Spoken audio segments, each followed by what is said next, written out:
Good morning, everyone. Sorry, let me rectify. Good morning. Morning. Thank you so much.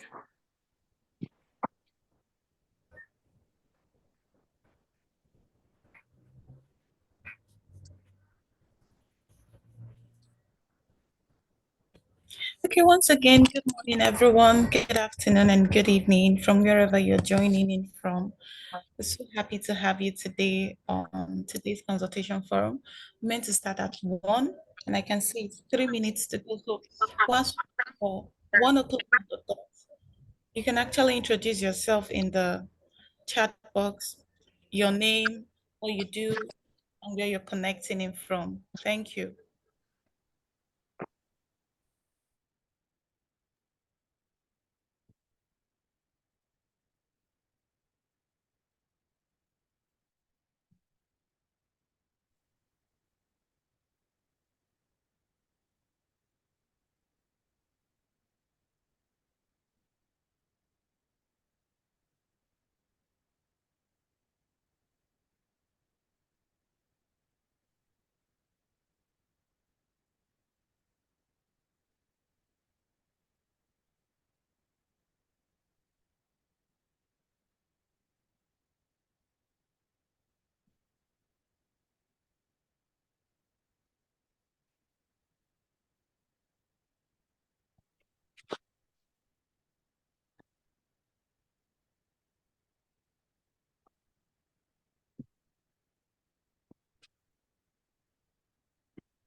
Okay, once again, welcome everyone. I see some familiar names. I see Osvaldo, I see Gome, I see Sisa, and I know you're connecting in from different countries across Africa.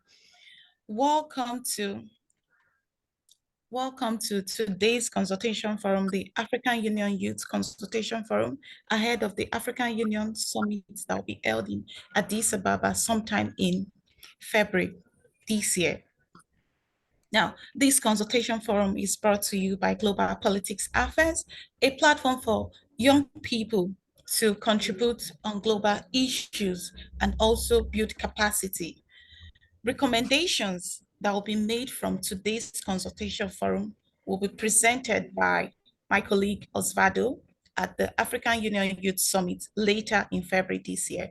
So it's very important that, yes, I understand that not all African youths can be at the summit, but this is the opportunity to contribute what you think the African Union heads of states can do better in ensuring that the voices of young people across Africa is heard towards the working of a better, peaceful, and prosperous Africa.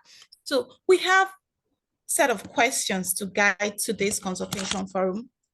They're about 5, 6, thereabout. And we will take each of these questions because they are very important. These are issues that affect young people, and not just young people, but every African in Africa and in the diaspora. We know that the summit, the AU summit, will be holding sometime 17th to 18th of February, though there is no general theme yet, but one focus area is towards an integrated, prosperous, and peaceful Africa. And we all want a peaceful Africa. We all want a prosperous Africa that with a thriving African economy where every young person in Africa can say, oh, I am proud to be an Africa. And we know that lots of conflicts are happening across Africa. Nobody wants war. Nobody wants conflict. We all want to live happily in our continent. And that is the essence of today's consultation forum. So, like I said, for those that are just joining in, my name is Lilian Efobi, and I'm your moderator for today's consultation forum. Kindly put in your name, what you do. You can share your LinkedIn to connect with people and the country you're connecting in from in the chat box. So, because you don't know who you will meet in today's forum and what it will lead to. But in all, I look forward to an amazing and intellectual participation of young people across Africa that have joined today's consultation forum. I will quickly go to the questions so we get to keep the time. Now, the first question on that will be discussed on today's consultation forum is around civic values. And we are looking at between inclusivity and diversity values, what are the most relevant values that African youths need to build a better society and environment for its people? Now, what we are trying to get at from this focus on civic values is what is needed for African citizens, what is needed for young people in Africa to promoting civic virtues and ethical behavior for a better Africa. So we want to get our insight on how can we strengthen our civic values and ethical behaviors as Africa towards a peaceful and prosperous Africa. So I'll open the floor so we share our ideas and our thoughts on this focus, civic values. There are about 6 questions we'll be looking at today. So every recommendation, every opinion, every feedback gotten here, I tell you, will be presented at the African Union Summit holding in February later this year. So the floor is open. Anyone can contribute. What do we understand by African civic values and how can we strengthen it better?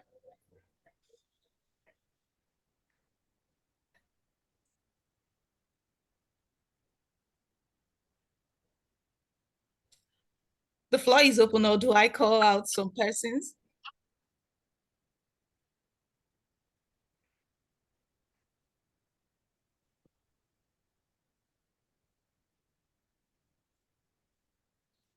Okay, well, I think I would go first.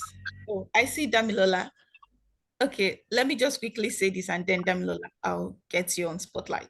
So I think one of the values as Africans we hold in high esteem, though it's not a civic value, but it's around hospitality. I know whatever country you visit in Africa, as long as you're an African, there is the need for the people to actually welcome you, give you that warm hospitality.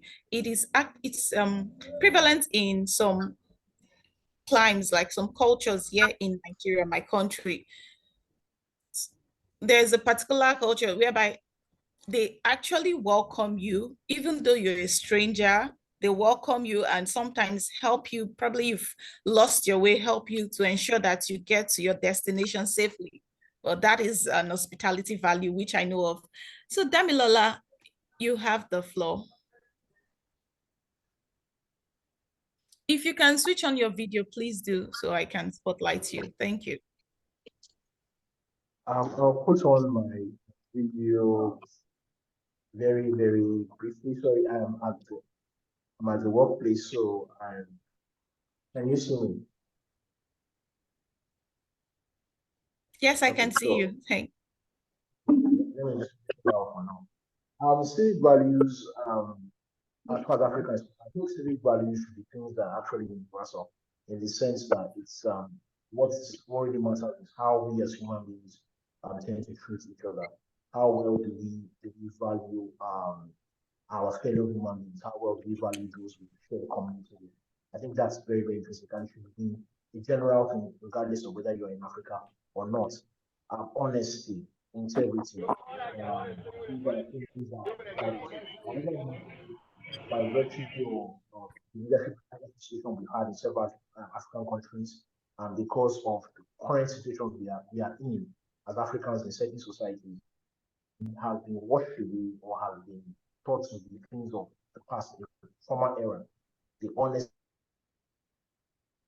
integrity that as integrity that is supposed to be integral to how human beings communicate with each other in society. I think that has been pervasively washed away by recent happenings. Now, I think the onus is on us, the onus is on young persons, on young people to advance those values. How do you build a society where the younger persons in the youth are, because we don't, if you look at it critically, you don't have to look at your elders. The elders are not exactly laying down good foundations as far as those values are concerned. We hear of corruption cases from leaders. We hear of leaders who have used the opportunities for permissive ends. So how do we, as young persons, try to advance those particular values that we think are important? Honesty, integrity. And we have known situations, for example, in Nigeria, we have a situation whereby a young person was given granted a ministerial post, and of course, she's presumed innocent until proven guilty. So I don't want to arrive as a conclusion with regards to that. But we were hearing that that young person allegedly swindled lots of money, went away with lots of money, allocating lots of money to herself that she was not supposed to. She was not supposed to do. She did that inappropriately.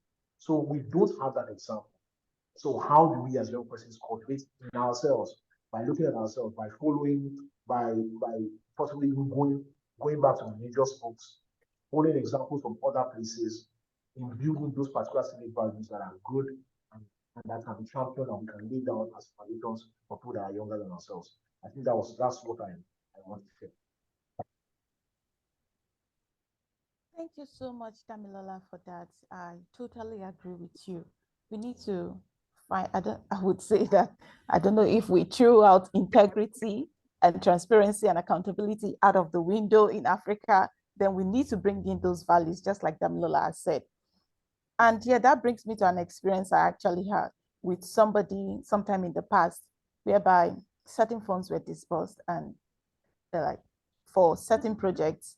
So it was expected that I was expecting, because I was not available at that period, and I was expecting that I get report of how those funds are being utilized in the implementation of the project. That's transparency. And the truth is, so the next thing I got was, you don't have the right to ask me how those funds are being. And I'm like, that's accountability. I have to ask you how those funds are being disbursed. Because if I don't ask you, then mismanagement comes in. So like Damilola has said, it's very important that as young people across Africa, we begin to ask our leaders.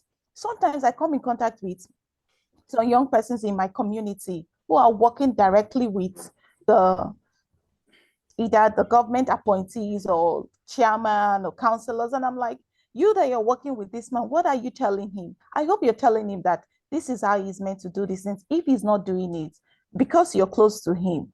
And most times it's usually difficult to get in contact with these people because they feel so. As young people, definitely, I believe that someday we'll be in position of power. It's important that we begin to hold ourselves accountable. If you don't hold yourself accountable right now, when you get into position of power, you cannot hold yourself accountable. And when somebody begins to hold you accountable, you see it as a slap on your face. You wouldn't even want to listen to the person. Is there somebody that wants to contribute on the focus area of civic values? Integrity, accountability, and transparency should be strengthened. Damilola gave an example of a Nigerian minister that was suspended due to issues of corruption. I see Efyong's hands up. Efyong, you have the floor. All right, thank you very much. Good afternoon, everyone. Good afternoon. Yeah, my name is Sean Innocent from Nigeria. I work with the Center for Peace Advocacy and Sustainable Development. Well, it's a little contribution I want to bring about civic value. For me, let me not generalize it to the whole Africa, but let me use Nigeria as a context. I would say that our civil values have been dented. Have been seriously dented because we are living in a society, in a country where people don't respect our values, where they don't have moral values. And when we lost moral values, both individual, family, when we lost value in the society, I don't think that we can really, go a long way, to be accounted for civil values, because it's our way of life, the way we think, the way we act really affects, our civil values. When we talk about civil values, we talk about the culture, the way of doing things, which could be, from the government aspect, our constitutions, the laws and the rules of the society. But you see that right away, a lot of people have been, have placed that value. Even in the positions of leadership, we have lost it. Even among the young people self, we have young people who don't even believe in those civil values anymore, because they feel that, that we just have to live. After all, the leaders are corrupt. After all, the leaders are doing this and doing that. If you don't want to, if you don't want to make it in life, then you have to keep those morals, those values beside and join them. Like they always say in Nigeria, if you cannot beat them, you join them. You talk about accountability, as my friend just recently said, accountability is no more in the systems. In fact, even in the family, there's no accountability. In schools, there's no accountability. In churches, there's no accountability. In government sector, there's no accountability. Why? Because the people have lost moral values. So I think it's high time we begin to uphold our moral values, because really, if we begin to work on our moral values, we can really see that the civic value have been, restored into our society, into every area where we function as young people. And I also want to say that young people should be the lead. Let's not look at the happenings, within the leaderships, the old people in power or the old people in the system. Let's begin to have a rethink of young people to see that many of us who are in this space, in civil space, in different space, trying to create change in the society, trying to create something new in the society. I think we need to uphold moral value as one of our major, force or power to drive, a sustainable civic engagement, that has value. So this is the little I have. If I have more, I will still come up to share with us. Thank you. Thank you, Effiong, on that. I'll quickly move to Ambassador Modi so we have enough time to address other questions. Quickly, Ambassador Modi, you have the floor. Thank you so much for the opportunity once again, and I'm happy that I'm part of this technical consultative meeting for the young people in Africa. You see, just like I said in the last meeting, that Africa is for us Africans. As young people, I feel that the older generation couldn't do enough to actually to bring this into the current generation's attention in terms of where we are coming from. So the identity for Africa, it has been, it's lost completely. The foundation where the African Union started, I think young people on the move, they were actively involved in politics especially. But now that the current generation is full of excitement in terms of utilizing the current developmental programs in terms of internet, social media, and so on and so forth. But now, you see, where we are losing it now is at the thematic areas where we need to stress, especially on the cultural values. What is it that the older generation has done to inspire the current generation? for the current generation to inspire the future generation at the same time. We are struggling, actually. We are struggling, even now, we are struggling in terms of transparency, just like the previous speaker said. The issue of transparency and accountability, leadership roles, assuming leadership roles in Africa, especially in most of these member states, is very difficult. Young people cannot do that. We are being blocked, and we are not given that opportunity. The senior generation, they're not creating that opportunity for the young people to assume, especially leadership qualities as well. So those are the things which we are experiencing at the same time.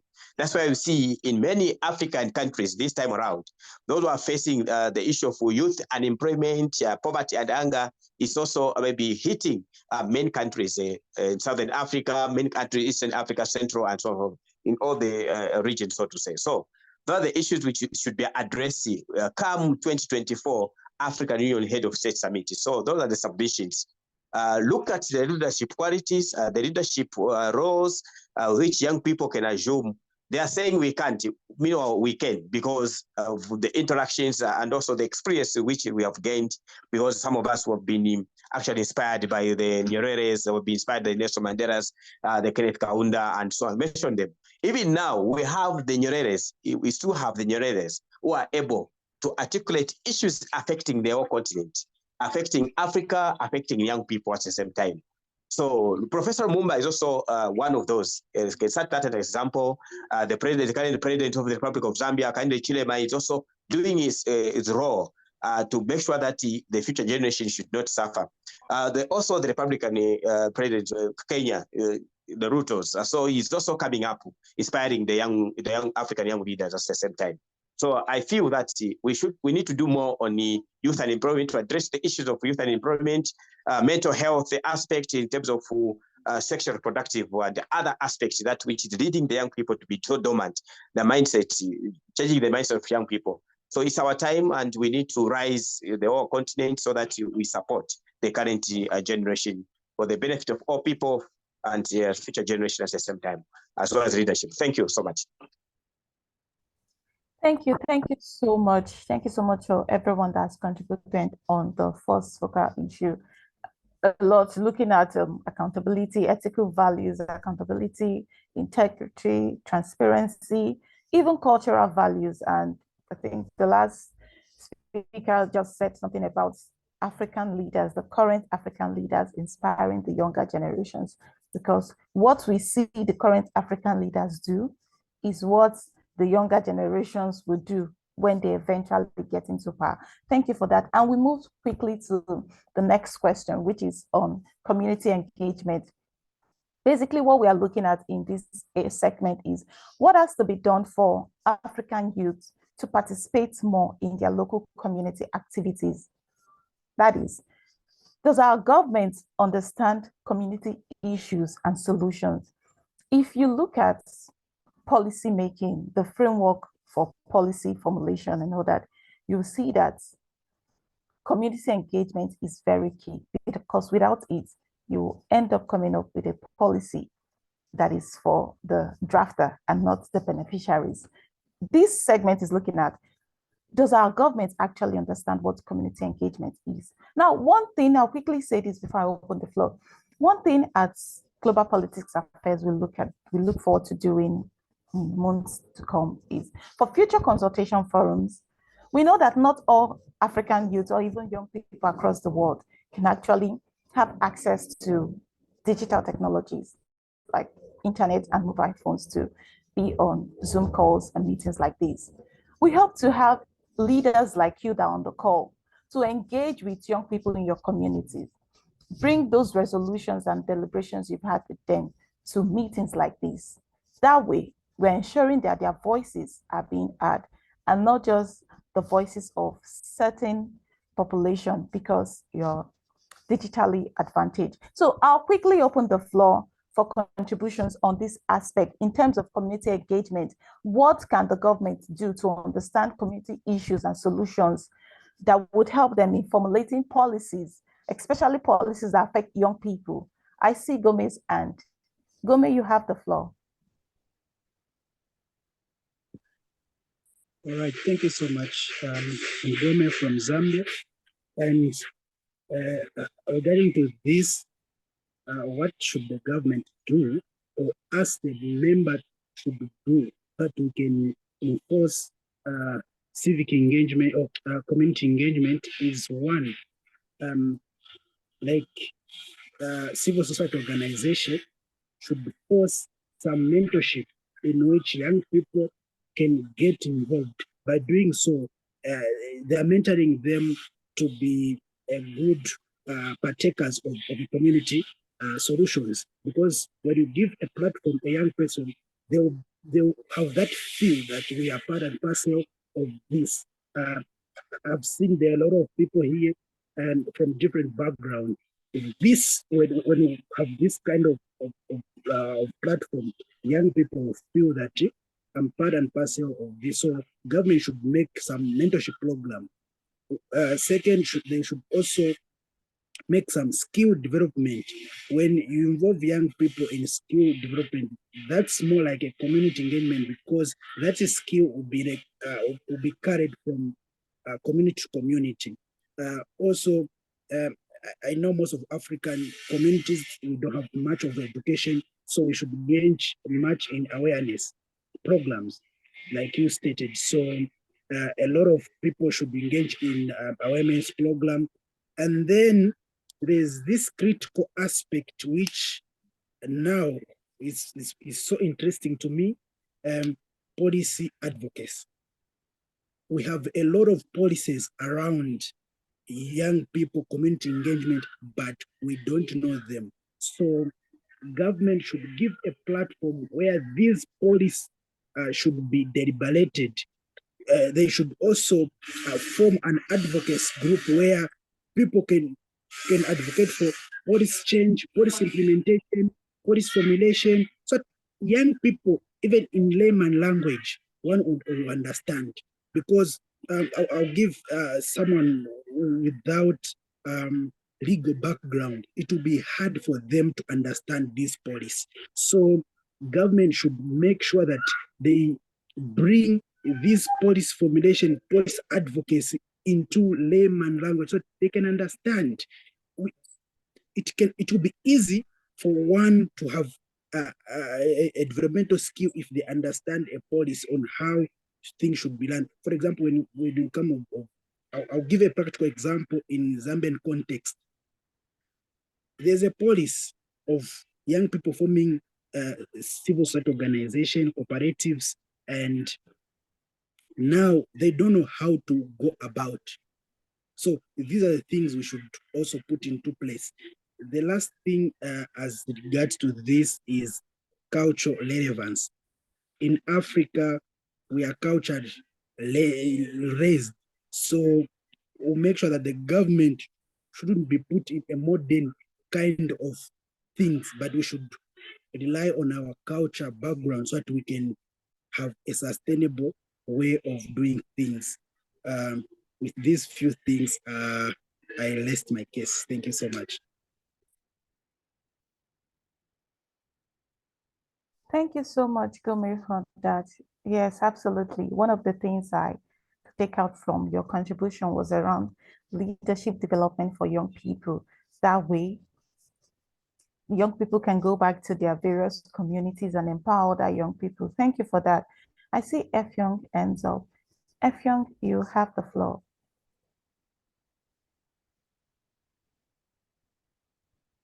You're muted, Efyong. Thank you. Can you hear me? Yes, we can hear you. Okay, for me, I would like to say that in terms of community engagement, community engagement, governments are not really, they are not really doing well, because why I say they are not really doing well is that government always abandon communities after elections. But you understand that during election, you see politicians, you see leaders, they are coming down, trying to buy the mind of the people with gifts and a lot of things. And after that, you will not see them go back to this community or this constituency to engage the young people. And that is why that distrust has made a lot of young people not to see community engagement as important as they suppose So for me, I would like to say that if government really want community engagement, to scale up in various African countries and communities, I think the government need to create a platform for youth engagement, because youth inclusivity means a lot. Because the reason why most young people are not engaging in community engagement is that government does not give them any platform. Government is not close to them. We only sit down to hear what government are doing, how they are stealing money, how they are being corrupt, misusing the fund of the country.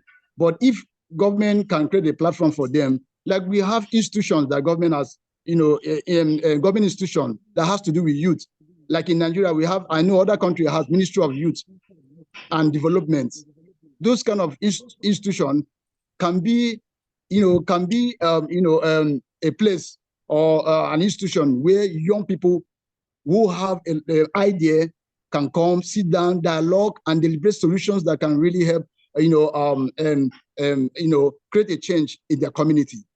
We have in Nigeria, we have a National Orientation Agency. It's an agency where they can revive, the value and the value system of society, where young people also can use that platform, that agency, to harness their potential, build their skills, and also see how they can, impact their community. So I think government should create a platform for young people to engage more, and also support. Like I'm working in a youth development space. Most times we are doing a lot of things, but nobody sees us. Government are not seeing us. Instead of government will give money to contracts, give contract to people who don't even have anything to do with value in the system. So I think it's high time government begin to bring young people who are doing a lot in their hidden places, bring them on board, sit down with them, ask them questions, ask them to develop, policies, plan something that can really add value to the society. I think until they begin to engage young people, and until they begin to engage young people, give young people a platform, sit down with young people, share ideas, exchange with them, values. I think that's the only when community engagement can be very effective. And again, I will always want to advise young people who are living in community also to always get ready with their community, charter, community charter of demand. It's very, very important that each community has a charter of demand, so that when these politicians during the election, when they come, we tender this community charter of demand to them, tell them that if you do this, if we vote for you, you're going to do this, you're going to do this, you're going to do this. When we tender those documents to them, I think it's a commitment. It's something that will make them to be committed to see, before we can get from these people, this is what these are their demand. I think that can really, stimulate community engagement, and it can really build a relationship between the government and the youth in local community. So that's my little contribution. Thank you. Thank you so much, Effiong. You really said a lot of things which I can't summarize. But one thing I would love to say to you is, don't stop the amazing work you're doing. Keep on engaging with your community. You're making a difference. You're impacting a life that probably in the future would recognize you for that little community service you rendered in your community. I'll quickly go to the next person. I see Zoom user. Please change your name to kindly rename yourself, but you have the floor. Thank you.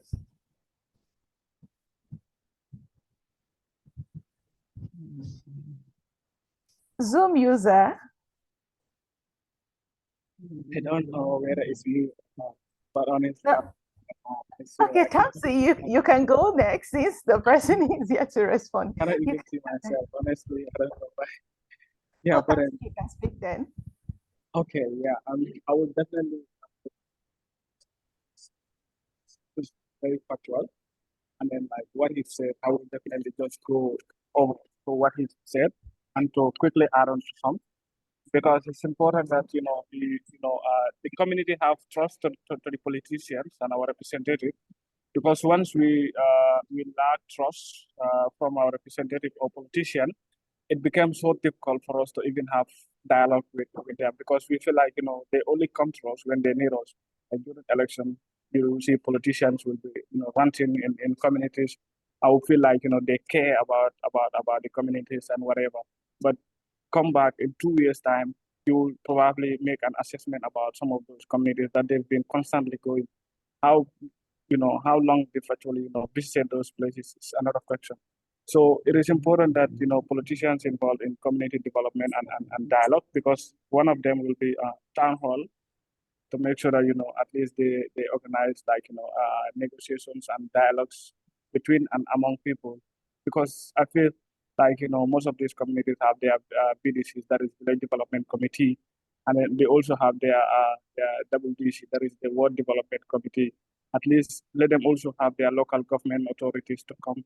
Maybe if the government, like from the top level, cannot come, but they can, dedicate their responsibilities to the local councils to make sure that at least they have community dialogue and hear from the concerns and needs and aspirations of the people, the communities, and make sure at least when they see them coming regularly, they will have trust in them and they can feel confident to share their perspective and share their concerns and needs and aspirations in effective development. Because you feel like, many people don't even know about some of the progress of the government and the state in the community level. They're only concerned about their local government authorities and all that. So because those people are the ones that are really close to them and they can hear their concerns easily. But then at the government level on top, it's difficult for communities to even tell you, like, some of the elected representatives, they only come when it is election time. So just to summarize it, it is important that they make sure, like, we have these local groups, that is like, youth group, to make sure, like, because they are easily reachable and accessible. Let them empower them. Let them empower the youth groups to make sure at least they have the opportunity to go to the community levels and engage them, hear their concern. Like in Gambia, we have the National Youth Parliament, whereas, they have their regional sit-ins. When they have their regional sit-ins in each region, they bring up their concerns and aspirations. Then during the national sit-ins of the children, we have both the Children's Assembly and the Youth Parliament, whereas, all those issues will definitely be raised during the sit-ins of their Children's Assembly or the National Youth Parliament, whereas all those concerns from the local communities will be raised.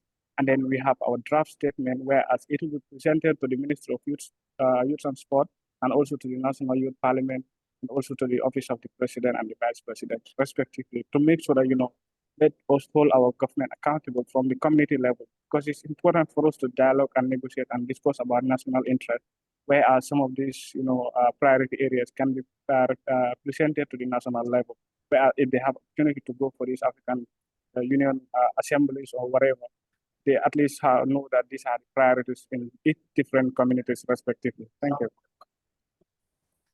Thank you so much for that, Kamsi. Absolutely. I still see this Zoom user and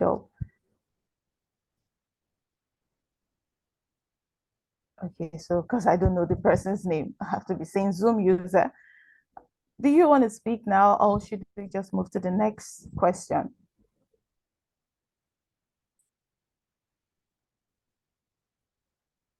Okay, I don't know. So I think we'll just move to the next question. Thank you so much for everyone who has contributed their opinion on question 2 around community engagement. So it's based on all that has been said, it's both ways. Young people engaging in their community and our elected leaders engaging in their community. And like I said, the recommendations from today's consultation forum will be presented at the African Union SFC Summit by our colleague Osvaldo, who is taking note of everything every young person is saying right here. So thank you once again for your contributions. The next focus area is on public policy. And what we are looking at in this area is what has to be done at the central level and provincial government. So in essence, you're looking at the federal government, and you're looking at the district, the state government, the councils, and the regions, in order for youth to understand how better policies are developed. So what we're looking at is how can the federal government, the district, the region, the states, the local councils, how can they ensure or empower young people to understand how policies are developed, not just policies, but effective and impact-oriented policies, because we've seen as young people, we've seen policies that have been designed both in organizations and by the government. At the end of the day, nothing comes out from these policies. Also, whilst you're thinking on that, you should also be thinking on how can young people across Africa help the advocacy for policy changes in Africa. So there are several areas. Oh, who's that? Sorry, let me mute. Please, can you help me mute whoever is speaking? Thank you. So there are several areas, several issues, from education, climate change, mental health, health itself, several issues, unemployment, job creation. Yes, it was 2 days ago, I came across a survey that talked about what should be more spotlighted or focused on: a thriving economy with job creation for young people, or a strong democracy. And I'm thinking in my head, well, we'll be having a dialogue on that next month. So we hope to see you. So back to the policy issue. How can governments build structures or institutions to help young people, or to empower young people on how better and effective policies are made? And also, how can young people support the advocacy for policy changes? I see Gome's hands up.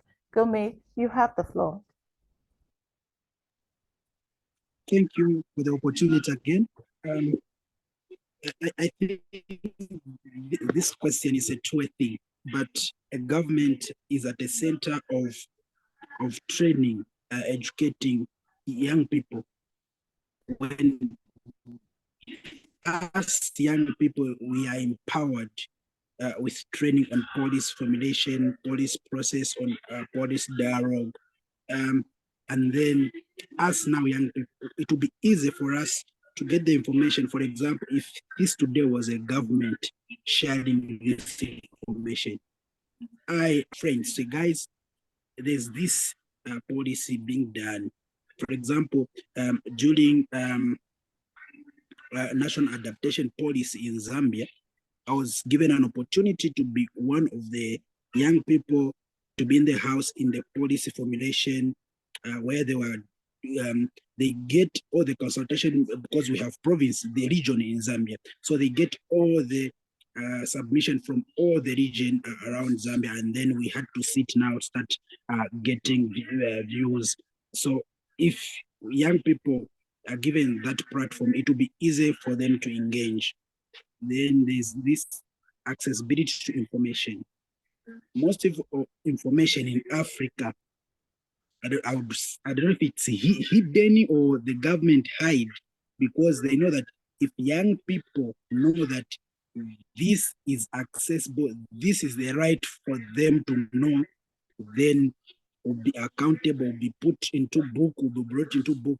It will be more like a mess now. So I think the government should develop information to young people, so that we know how the government is run, on how maybe the money is being spent on particular project.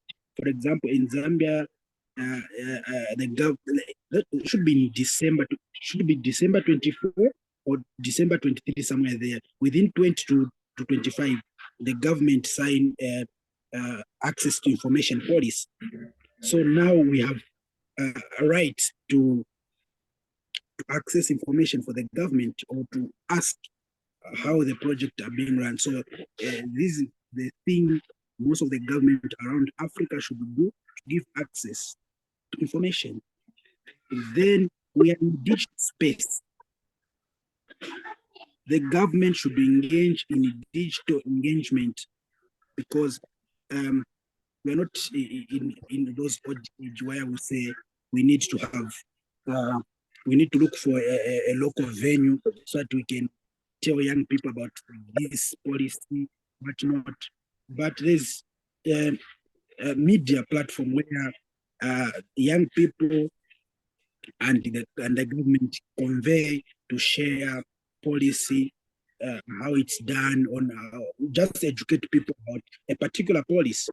For example, most of young people in Africa, we don't know youth policies in different ministries in different parts. So as a government should give a digital engagement so that we can also know the policy which stand or which guide us. Then as also young people should make sure that when there's a digital engagement, come on board, learn.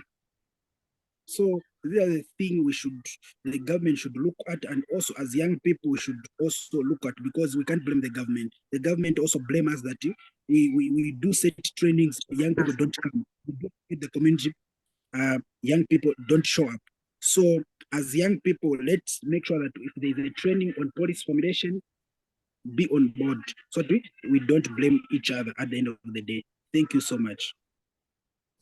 Thank you, Gome. Thank you so much for that. That was in-depth. One of the things I took out in all the things you've mentioned is accessibility to information. Now, I'm saying this to the African Union heads of states on behalf of every young person here and also every African youth. Do not withhold information from young people, because the truth is, what you know, you value.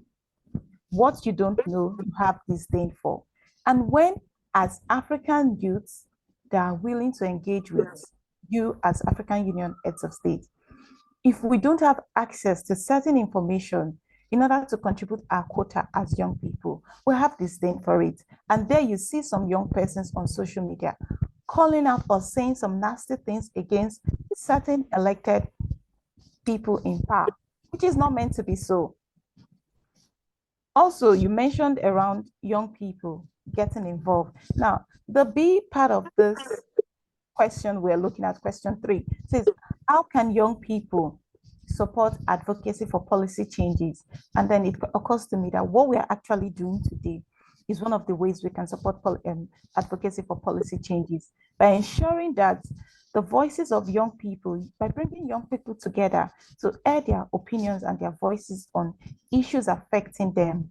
At the end of the day, we have somebody present these to those in power, that these are what African youth are saying you should do or they can do to ensure the work towards a peaceful and prosperous Africa. So once again, thank you, Gome, for that. I see Efyong. Efyong, you have the floor.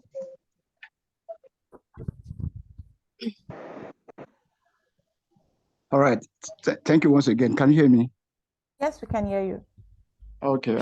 Thank you for the privilege. You know, why I'm so engaging with this conversation is that this subject is really, most of this subject of discussion this afternoon is really interesting, because it's one of the issues, you know, that young people are facing, you know, that we really need to sit down and discuss them. Okay, to talk about young people engaging in policy making, I think it's very, very important. And I would say that a lot of young people are engaging in policy making. But my fear or my challenge is, how far does this policy go to? Because most time this policy, we have a forum, we sit down, we develop policy that we know that if government can follow those policies, it can really bring some changes in the system. But after said and done, those policies will not go anywhere. Even when we push it to the government, they will trash it because of the corrupt system. That issue of not being accountable, that issue of not being open governance, you know, it limits young people to push their policy or to sit down to bring policy that really have effect in the society. So I think government should open up for the young people. I know every country has a youth policy document, and in those youth policy documents there's a lot about engaging young people, government with young people. But how far has this policy, this youth policy go? So I think government should give young people access to them, Like the last speaker said, the first speaker said, information is the key. Information is very, very important, because if there is no access to information, then people will come online and say what they don't know. And that's why fake news everywhere, people coming to attack leaders. Why? Because there's no proper channel and there's no regulator or system that regulates information or that give accurate information. So if government can give young people access, to participate in a lot of in most of the programs or the activities of National Assembly, I think where they debate on policy, where they bring up policies, I think young people can learn from them in terms of mentorship. Make it as a mentorship class for young people to come into the system, the National Assembly system, to learn how issues are being deliberated, how policies are being formulated. It's very, very key. You understand? If they can give us such platform, young people can really do. I know in Nigeria there's a young people have been engaging in a lot of policy programs, like the one one of the organizations used to organize for young people in National Assembly. But after 4 months of those engagement, those young people fall back to where they belong to, and nobody to engage them, nobody to engage the idea, nobody to engage the innovation and the ideas that they have. So I think government should run an open governance, allow young people to fully participate. And that's why that's why in Nigeria we run Not Too Young to Run, so that young people can have access to everything that's happening in the system. Because as long as we are part of the system, then we'll find the system interesting. And finding it interesting, we can come out with solutions. But let government be accountable and allow these policies to fly and put them into practice. Because in Nigeria, we have a lot of, even in Africa, we have a lot of policies everywhere, but implementation is the biggest challenge, how to implement this policy and see them running, and see them sustained. So that's the issue. So for me, I will not stop doing what I'm doing because I've been in the space already. So whether government sees me or not, whether government encourage me or not, I'll encourage myself and make sure that I encourage other young people to participate. Because as long as young people begin to flood into the system, I think they will not have any option than to allow the young people to bring what they have in the table. Thank you very much.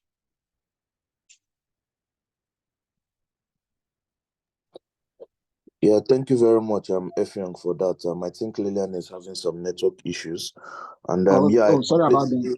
I completely agree with you, especially on the aspect of policy implementation. We have lots of policies, but the implementation is like a serious problem. So thank you so much for your contribution. Very, very much. Thank you, sir. I really appreciate it. Thank you. Alfred, please, you have the floor. Thank you. Thank you so much, team, and for this nice deliberation. I want to just start by registering my appreciation to the people who have spoken. When we talk about policy, what do we actually mean? I think that is what we should start with, so that we don't keep on complaining as young people and we really don't understand what it means. I'm saying this with a lot of humility because I had someone say that youths would be abusing leaders and things like that. Now, when you take policy as a need, you've collected the data that is required or done some research and realized that this is something that the government should respond to. The challenge has been that the same youth you are talking about would prefer not to read. Most of the governments happen to be a Kenyan for that matter. Most of the governments have access to information. It is something that is enshrined in law. I've seen most of the constitutions across the continent. That is something that is there. But do we care to read? People will be busy reading some trash within internet and social media pages and things like that. But things of importance, they do not read. Apart from the people who are in this forum, who I really want to appreciate, who have been doing good work, especially in Nigeria, like I've heard some of you speak, majority of the youth, do they read? The answer is a resounding no, they don't read. So the first thing about policy making then would be that once that thing has been identified as a policy gap and you want to respond to it, how do we then involve the key stakeholders? Within the stakeholders, we have the target audience and also the beneficiaries. So the challenge with the youth is that they are beneficiaries, but they are never target audience. In other words, the policy that is being made for them would be made for them, and they don't know that it was made for them. Look at the African Youth Charter that is being implemented across the continent. If you look at, for example, as I conclude, within the AU organs, we have the Pan-African Youth Union. We also have an AU envoy. And at times I ask myself, what do they do in the first place? If you are an envoy for His Excellency Faki, and you come, for example, to Kenya, what are you doing? We have the National Youth Council here. Nobody even understands that that thing exists, the National Youth Council. So mine today would be that, one, let us understand how, when we talk of policy making, the processes, collecting data, reaching to the right audience. Because, for instance, you'll find that in that stakeholders meeting, when you are identifying some of these policy gaps, you might be 40 people in a room with only one youth. This youth who has been selected to attend that meeting, I'm not saying the ones who are in this call. I'm talking about youth in general. Do not understand, do not even understand why they were called in that meeting in the first place. So my point is that when we talk of the information, we might be having information overload, or the other thing is, do we know how to use that information? My second point is, as youths, how do we lobby? Most organizations, most countries have national youth councils or youth organizations. How do they lobby to take an issue to government, for example? Most of the youth organizations are fighting among themselves. That is why, for example, today in Nigeria, somebody might come up with, for example, Nigerian Youth Congress, tomorrow another one has Nigerian Youth Party and things like that. So we must train our youth on how to do lobbying and advocacy. Then my last point would be, how do we disseminate these policies? Now, once a policy has been developed, communication is very critical and important. How do we disseminate these policies? If we don't understand how policies are disseminated by the government, and remember, all governments in the world would want to hide, there is access to information as a right, but most government within the world would want to hide that fact from us. So the process of writing to the government authorities to access information is so lethargic among the youth. That is why there is access to information, but youth will not do that. So my point is, I want to appreciate the people who are in this call, but let us challenge our brothers and sisters who are in this, who are not in this call, that let us not complain throughout. We have parliamentarians who are youth. In Kenya, there are some senators who are around 30 years, governors who are 32 years, youths who are 24 years. They are leaders who sits in the policy making organs of this country. But what do? They don't speak for the youth. So let us understand how we disseminate information. Let's tell our people how we should use information. And more importantly, as youth, let's organize ourselves. Let us not agonize. And for the AU, because I've seen Osvaldo there, tell His Excellency Faki that these people who have been always selected as the AU envoys are not doing much. That is the truth. Thank you, and over. Yeah, thank you so much, Mr. Tulu, for your contribution. And yeah, I tend to agree with you because most youths, it's actually a challenge. We don't read. We don't read enough to actually know what is being decided, and we end up not knowing what is right for us and what we are meant to do.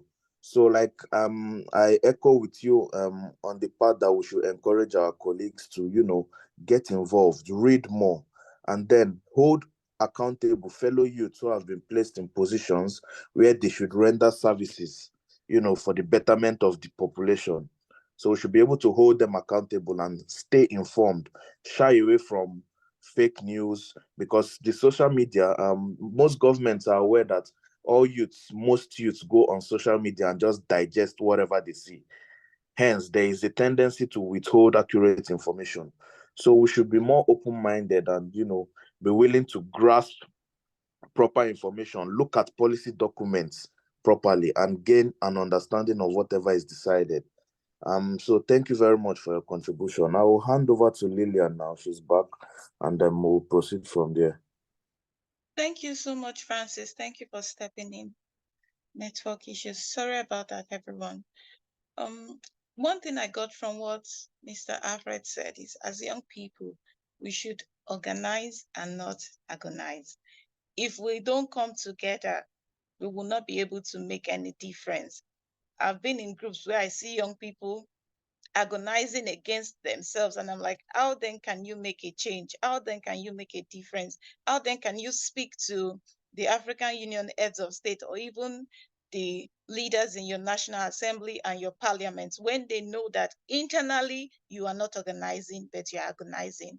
Thank you for that. So we quickly move on to the next question, which is around ethical decision making. And on this question, I want us to reflect on the following. What are the challenges behind the processes of making ethical choices in civic life in Africa? And who is responsible for balancing personal and societal interests in a country? And does African youth help to maintain it? That is, what are the challenges when it comes to making ethical choices? And when you're thinking about this, you begin to think at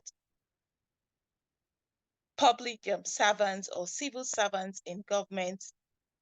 When nobody is looking at any of them, are they going to make the right choices that will be in favor or to the benefit of the country or the majority? And that's where ethics comes in.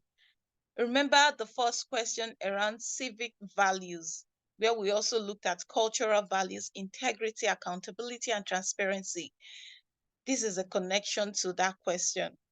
And we're also going to reflect on who is responsible for balancing personal and societal interests. Is there an ombudsman in a country to look at, okay, when, for instance, a public servant has gone against the law or is suspended for something, who is holding those persons accountable? Hope personal, religious, and societal interests are not clashing as a public servant. And when there is a clash between those three and more values or interests, what should be at the priority? When there's a clash between personal and national interest, what should be at the priority? And how can African youth, that is as young people here on this call, how can we help to maintain that? When we are faced with personal and societal interest, which do we push at the fore? An alumni association where they've been agonizing instead of organizing. And sometimes you see some persons say, I think you have a personal interest to why you're supporting this group, or there is a cabal, there is this. This is for us as young people in Africa. How can we ensure that national interest of the entire youth are put at the fore rather than our personal interest? The floor is open.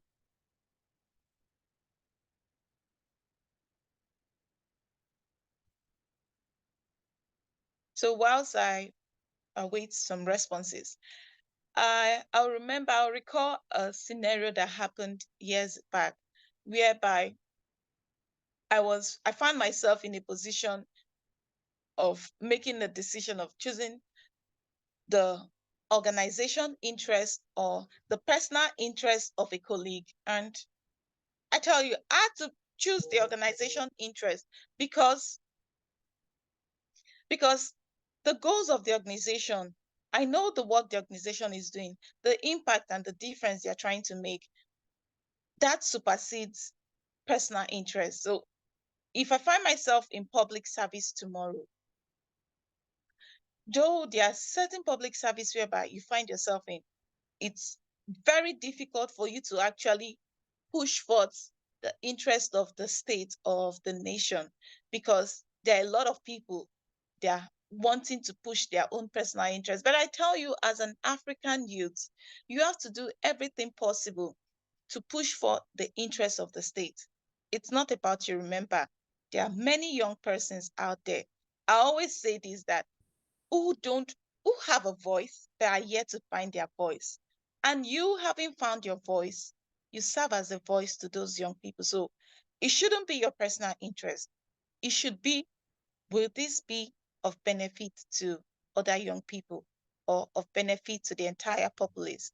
I see a hand up, and I'll quickly pass it on to Effiong.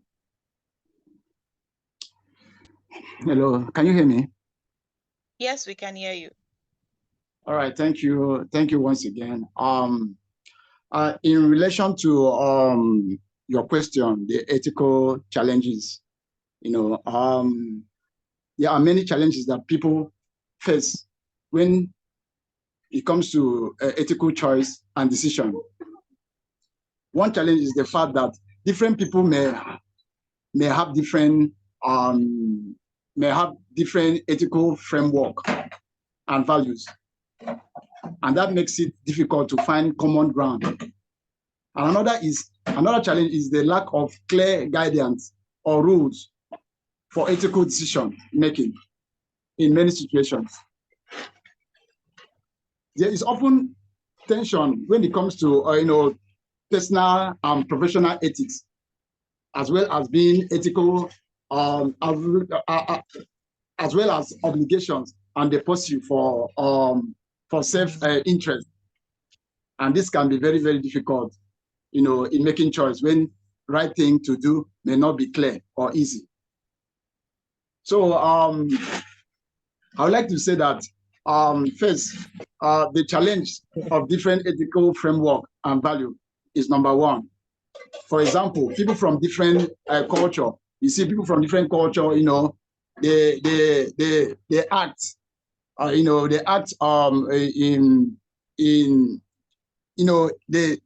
according to their belief, their culture. They don't want to look at other people reasons because of that differences. Can you hear me? Yes, we can hear you. Absolutely. Okay. So that belief also is what has really affect right and wrong in terms of decisions. Because of people having different interests, even in our politics. In our politics, that's why we have a lot of issue when it comes to accountability in election, because people would rather say this leader is from my tribe, is from my religion, is my brother. For that reason, they will not want to see other candidates who might be good, who might be better than their own candidate. So this has really affected our ethical decision making and our ethical. Sorry, there's noise here. Can you hear me? Yes, we can hear you. Okay. Let me just conclude. There's noise here where I am. So for us to tackle this challenge, the solution is to engage in dialogue and try to find common ground. And this involves active listening to other, to other people's perspective, not just to anchor on your own perspective. Also, give fair ear into other people's perspective, and understanding. Those underlay values, because we need to always understand the underlay the value. Value is most important than the self-interest of it all. Value.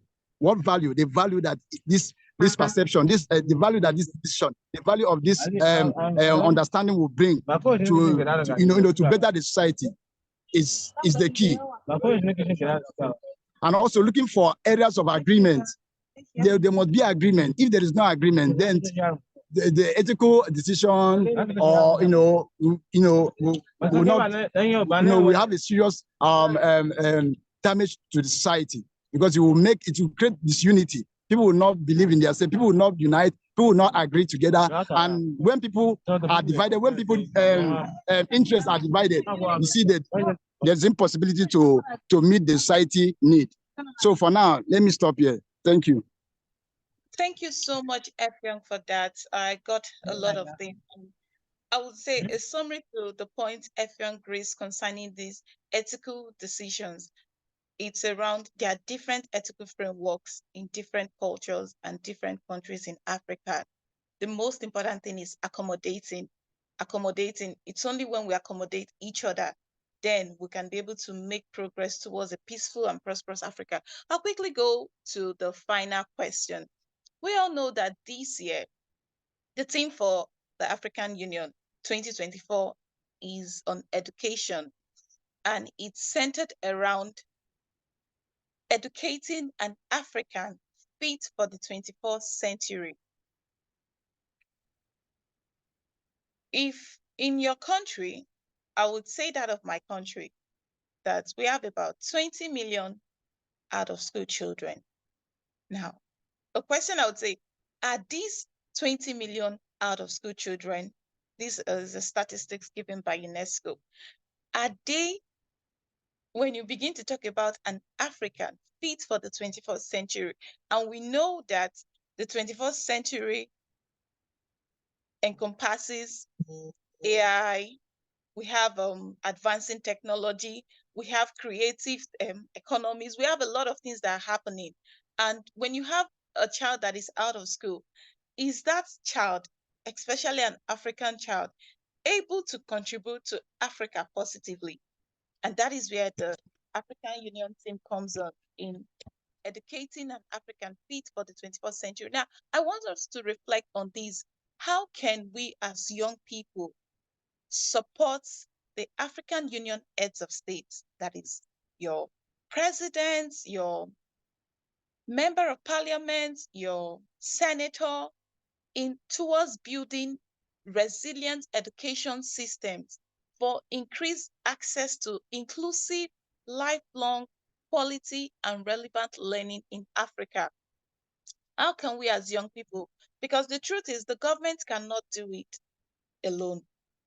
If we keep on having an increase in out-of-school children, meaning we're looking towards an increase in unemployment, towards an increase in an African economy that is moving towards increased inflation, whereby it's not sustainable. And then you're also looking at increase in crime rates. So as much as the government and also the African Union heads of state have agreed that this year they want to tackle education as an issue or a challenge in Africa, how can we as young people, I want us to share it now, because our representative Osvaldo will present it again at the African Union Heads of State Summit happening sometime in February this year. How can we as young people across our various countries, I know some persons probably are already doing things towards this, and if you're not, but how can we as young people contribute towards the African Union theme of educating an African fit for the 21st century?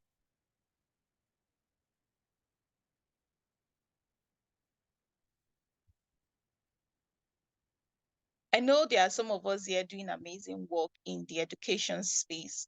And I see, of course, I see young people across Africa doing amazing work. I know somebody empowering young people in terms of vocational skills. And yeah, I also am doing something amazing. It's called Skills on Wheels.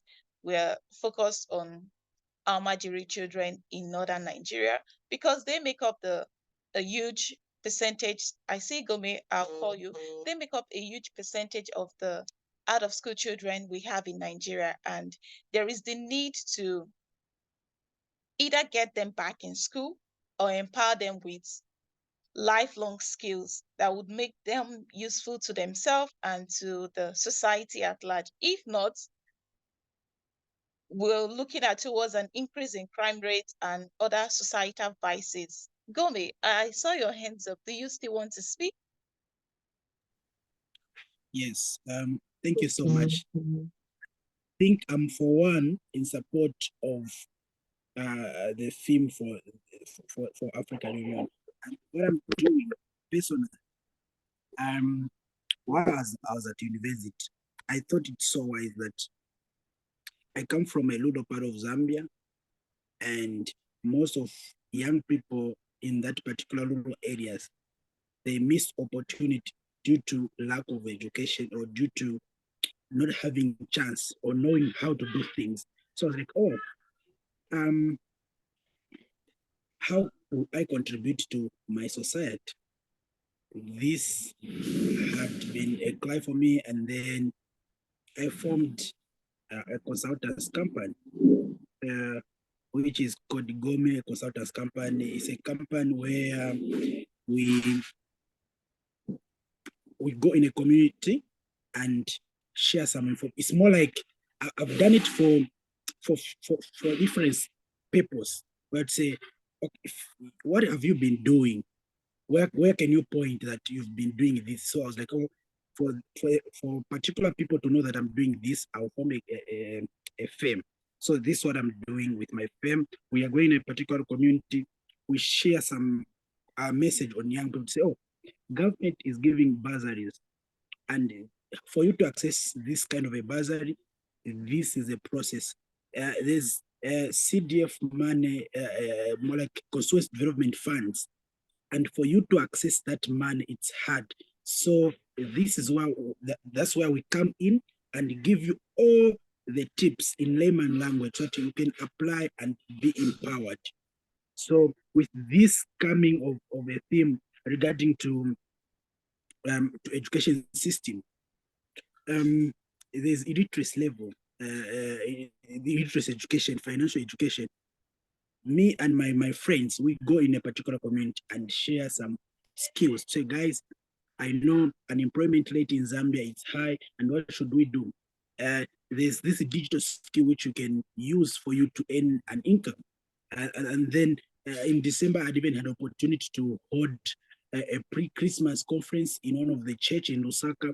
I was given a platform to share some skills on how young people can generate money. So I was sharing, I was teaching, in short, girls, boys on graphic designing, just this simple thing. So by doing so, we are empowering them regarding to where we are in 21st century.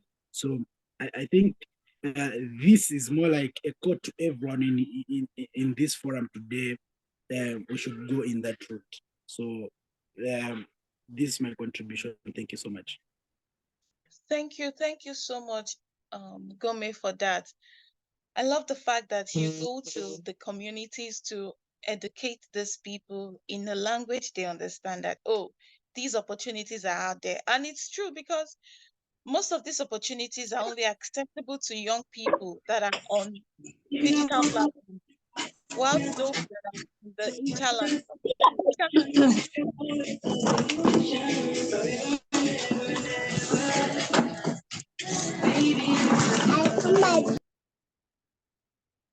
Thank you. Why those that are in the interlands cannot access these opportunities? Because they are not on digital platforms. So thank you so much for that. That's an amazing work. I see Efyong hands up. Efyong, you can go on. All right. Thank you once again for this opportunity. Can you hear me? Yes, we can hear you. Okay. In terms of uplifting the education system in Africa, I think the future of African education still lies in our hands as citizens. But I think also that government has the major role to play, because you see a lot of young people out of school. Most times is social challenge, from parents, from their own personal challenge. You see young people hawking around the streets, And you want to tell me how can few number of young people who are in the development space or who are doing a lot of stuff in their area, how can we move all these people out from the street? It's not possible if it's not if everybody's not part of part of the game. The government, the society himself, that's the only way we can reduce find a solution to education, because our education system is it's nothing to talk about. And again, I would say that it's good that Africa begin to look deep into African system of education, because we have been long adopting the European, our colonial masters system of education. I think it's time for Africans to begin to look inward to see how we can localize our education system. Following the technology of involvement and development, we can still make our education system work for us as African. If we can bring back the moral values and cultures, that can really help us, re-strategize a system of education that will work for us. So many people are out of school. So many people are dropout, even adult young people. Most of them, in the process, they drop out from the university because they could not have money to fund or to go back to school. No job. And in Africa, it's not like European where you can be going to school and be working and be making money even to pay your school fees. It doesn't work here in Africa. You work 24/7. You cannot even think about going back to school. That's why I see a lot of young people going back to the street to look for fast means of making money, because they believe once you make money, education value has been long lost in the system. So I think we, as young people in this space, we need to continue in advocacy. We need to take a strategic advocacy that will really push the government to wake up and see how we can bring back the values in our education system. Look at government schools. Government schools are not really even doing, because there's no check and balances, no infrastructure, nothing. That's why you see private schools all over. Private school, have taken over. Government are supposed to subsidize fees for education, and also build structure that will make that will make education environment fine for young people to engage. There are no more. Those things have lost. So we have a lot of work to do. But I will say that advocacy is the way to go. We need to begin to advocate for a revival to take place in our education system. And how we do that is that in our own little community, we need to start to engage. We need to start to rebuild. We need to start building some local libraries. Get our books that are useful, bring them. Also, we need to localize those content so that local people can also understand, because when they begin to understand and we translate them, they can really access the knowledge, access information, and make use of it. Because I believe when a community is developed, when a community can access education, I think there's a whole development that will spring up into the nation as a whole. So we have a lot to do in the education system. The future of education the future of education in Africa still lies in us. We don't need to look outside. We need to look inward. We have resources. We have a lot of resources. We have materials. We have something that can make our education system, become a standard one. That even the global people will begin to wonder how come. But everything still lies on accountability and transparency. If we can really utilize the resources, both government fund, go to many of the ministries, go to many of the Ministry of Education. There's a lot of money they pump. Government continue to pump money into the system, but we are not seeing results. Because why? The issue of corruption is still limiting us, is still limiting our education standard. So I think we need to do a lot. In my own side, I'm trying my best.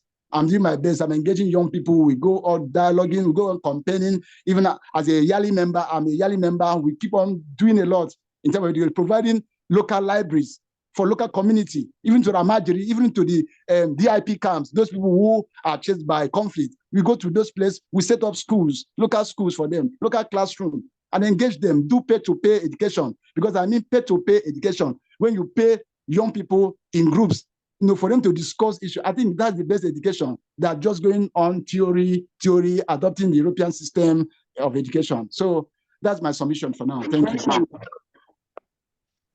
Thank you. Thank you so much, Effiong. You really said a lot. You really covered a lot. Thank you so much. Advocacy, very important. We need to look inwards. We have the resources, both human and natural.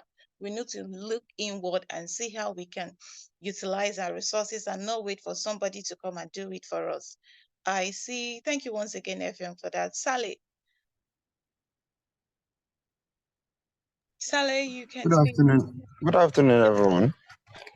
I am very, very happy for being part of this meeting, and a lot has been said. What I'm going to make an attribute and contribution to what AFM has made mention is that this Almajiri education that has been considered at a religious-based consideration and been neglected is one of the setbacks that we are facing in the entire African states, more especially Muslim-dominated countries in the northern Africa at large. Had it been the government will acknowledge these particular individuals as a certified institution to be given, at least to be brought in. There are intellectual individuals among them. Just because you do not go to a Western school, that does not mean that you do not know what to contribute and how to contribute and all those things. These things are there. There are so many Islamic ways of making things the way it is. Take, for example, Malaysia. They implemented Islamic system of government, banking and finance.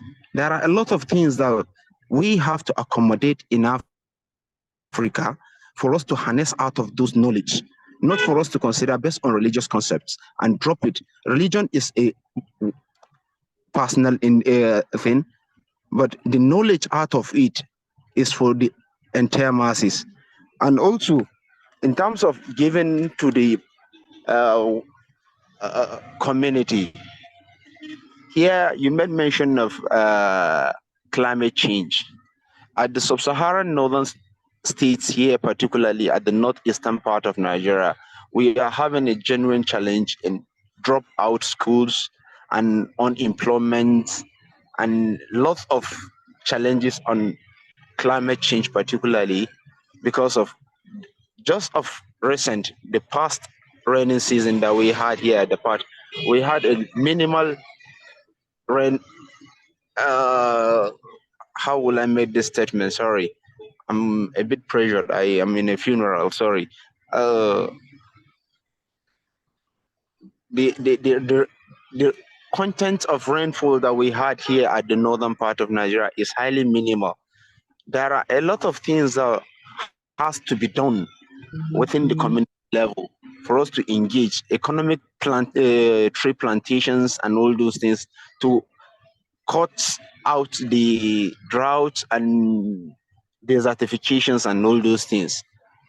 My contribution is at least these individuals has to be carried along, move along, not to be neglected just because of their own religious belief. I'm not a Muslim, but I have to respect their own inputs. I live around them. There are intellectual individuals among them, but you didn't have to go to the Western education for you to be contributing to the development of a nation. Whenever someone sees, you are not educated, you didn't go to school, you didn't have the Western knowledge, this is entirely not us. We have to accommodate the Africa in us. The boundary system that the Western gave us make us divided and make us to adopt their own policies in our own policies. Borrowed constitutions out of theirs and ours.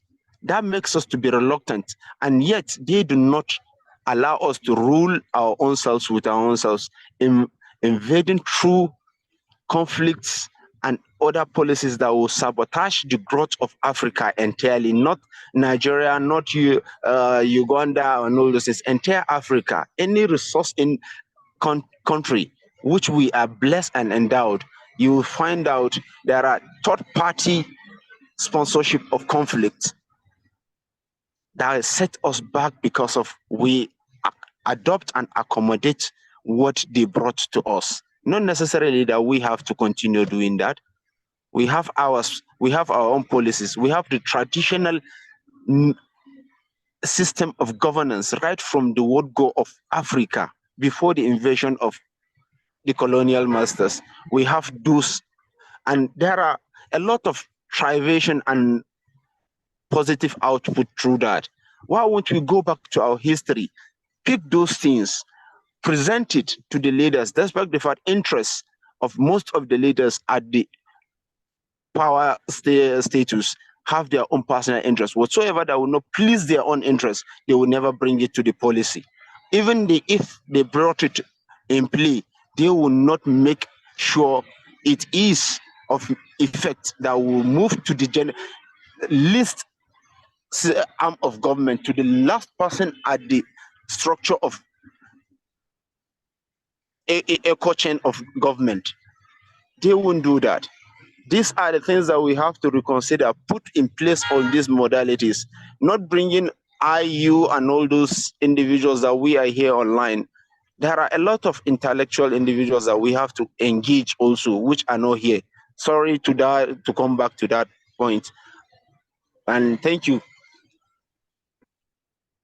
Thank you so much, Sally. Thank you so much. Aside from accommodating other cultures, which you highlighted, one thing you noted was the fact that we innovating on the Western education that has been brought to us and contextualizing it to our African system of education. So I think it's something the African Union Head of States should consider as they work on educating an African fit for the 21st century. The point you mentioned on engaging with young people at the grassroots level. When we started this forum, it was something I mentioned that at Global Politics Affairs, we hope to do it, whereby when consultation forums like this will hold or happen sometime in the future, we'll have participants like you engage with people at the grassroots level, get their recommendations, and then bring it here, because we understand that it's not all young people that are digitally advantaged. And like you said, there are intellectually young people in interlands and in the grassroots community. So because they cannot access technology in those areas does not mean they should be excluded from contributing to crucial issues that affect young people across Africa. Once again, thank you so much to everyone, both those that are currently on the call and those that have left. All the recommendations, feedbacks, and contributions that has been said, everything has been duly noted and will be presented at the African Union Heads of State Summit sometime in February by my colleague Osvaldo.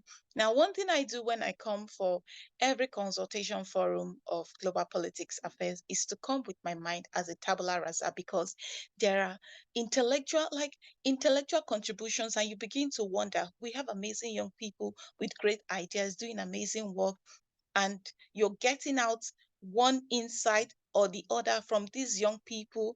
You're learning, and that is what have happened to me. I've learned a lot from everything all the young person on this call have said, and I'm glad that everything that has been said, it's not just going to stay in me, but will be presented to the right bodies that will act upon it. And the ones we can do as young people in our various communities, we are doing it. So Osvaldo, do you want to say something before we end the call? I'm glad that we are right on time. Yes, I would like to just say something. Well, first of all, I just would like to thank so much. I don't know, I don't have words to thank you. Global Politics. First of all, second, I also would like to share my love and thanks for every single person who in this call. The participation were extremely active, and since the beginning until the end, I took notes from every single relevant things that my brothers and sisters were saying. And I think that everything that was said here was very crucial. I mean, extremely crucial. I took powerful notes, and I believe that, and to be honest, I couldn't do it alone. I have been given this task for such a long time. I've been thinking, this is my third call I've done. I've done some consultations already. Some of them, they were in person. I contacted some community leaders while I was still in my country, because currently I'm in South Africa for some personal reasons. But before I come to South Africa, I was having some consultation with some community leaders, students, some government state heads as well, in order to just understand exactly what's going on concerning the thematic areas that we just have discussed right now. They've given me a good input, but I have to be honest that this is different because I've got an input from different people from different countries in Africa. The call was up to 19 people, and I believe that there are different people from different countries in Africa. And from my side, there is a gentleman who say that sometimes the problem is from us because we, as a representative from the youth at the higher level, sometimes we join these committees like you, and at the end of the day, we don't do much. And I didn't take it personal. I took it as how can I put that? I took that because he was right. I wouldn't say he was right or wrong, but from my own experience and perspective, when I wasn't there, I also used to think that many people who are there, they don't really represent the youth the way it's supposed to be. Thank God I just joined African Union Youth Reference Committee this year, representing my country, which is Angola, and I'm glad by that. And we had the first study visit that was in Austria, and then we met with the national youth council from Austria, where we were discussing about different issues concerning Africa and Europe as well. Everything in favor of the youth. This is going to be the first visit. It is going to be the first intervention, so I can say that we are going to have, and that's going to be in February from the African Union Head State Summit. And then all this information that we are here receiving from us, they are going to be extremely organized by me, and then we are going to present there. While I will be presenting, or while my team, which is composed with 5 members, me and other colleagues from different nationalities, we were given the task, to work under the governance, peace, and security. And I give the promise to you that all these informations are going to be extremely well presented to the state heads that are going to be there. And just not presenting, we are going to leave a deep recommendation to them to think about the future of Africa youth. Remember, we are Africans. There is youth from Europe, from America, and there is a gentleman who say that is very different. Currently in Europe, you see a young people from 20 years old. He's getting rich by internet, by trading, by whatever he's doing. But this reality is way different in Africa. The governments from Africa, they need to start to think that our context, besides being different, they need to empower us in order for them to do things on our own and create the way to support our lives. And I believe is not giving us money, but is empower us with education so that knowledge that we are gained from this education, they are supporting us. Once again, I would like to thank you so much. I don't have words to describe how happy I'm feeling with all these active contributions. I took enough notes in order just to finish my work that is going to be presented on 18 to the general group. And together we are going to discuss to make it as a one document. And this document is the one that we are going hopefully to present at the African Union Head State Summit. Thank you so much. And we together. Thank you. Thank you, Osvaldo, for that. And thank you for assuring the young people on this call that their voices will be well represented at the African Union Heads of State Summit. Once again, thank you so much. Our social media handles have been dropped in the chat. So please do follow us so you know when we have future consultation forums and also dialogues and also other activities as young persons you can be involved in. Remember, it's Global Politics Affairs. We're a platform for young people to give policy recommendations on global issues and also build capacity. Very important, because I believe as a young person, you need the knowledge, the skills, and the experience to be able to make a difference or even come up with a good recommendation. And if you don't have those things, then you might not be able to attain fully the things you want or the change you want in your community. So thank you once again, and do enjoy the rest of your week. Bye-bye. All right, thank you for having us.